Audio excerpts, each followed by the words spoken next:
अस्सलाम वालेकुम नादरीन, नवीद नसीहत की नई वीडियो में खुश आमदीद।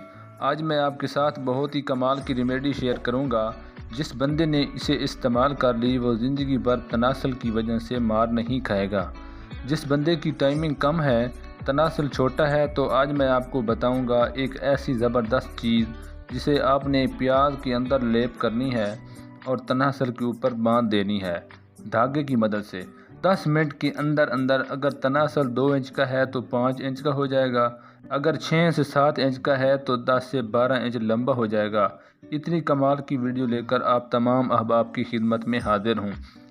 तो आइए वीडियो को शुरू करते हैं, लेकिन वीडियो शुरू करने से पहले गुजारिश है कि चैनल नवीद नसीहत को सब्सक्राइब कर दें और साथ ही बेल आइकन को क्लिक कर दें ताकि सेहत के मुतल्लिक तमाम तर वीडियोज़ आप तक बर वक्त पहुँचती रहे। दोस्तों, यहाँ पर सबसे पहले एक अच्छा सा प्याज लें। सबसे पहले आपने प्याज का छिलका उतार लेना है और इसे 2 हिस्सों में काट लें। जो प्याज की दूसरे नंबर वाली तह है इसे आप ले लें। इसके बाद यहाँ पर बीर बहोटी लें और आखिर में आपको चाहिए रोगन बादाम। दोस्तों, बादाम का तेल रगों और पट्ठों में खून की रवानगी को बेहतर करता है क्योंकि इसका मिजाज काफ़ी गर्म होता है। सबसे पहले आपने 1 चम्मच बीर बहूटी और 1 चम्मच रोगन बादाम लेना है। दोनों को किसी हवनदस्ता में डालकर मिक्स कर लें। जब दोनों चीज़ें मिक्स हो जाएं तो प्याज के छिलके के अंदर इसका लेप कर दें। शाम के वक्त तनासल को साबुन की मदद से अच्छी तरह धो लें और खुश्क कर लें।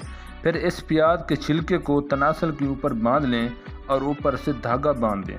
जब आप बांधेंगे तो यकीन करें पहले दिन से ही ईज़ों में लंबाई पैदा होगी और बेपनाह सख्ती पैदा होगी। ये थी आज की वीडियो। अगर आपको वीडियो अच्छी लगे तो वीडियो को लाइक कर दें और दोस्तों के साथ शेयर कर दें।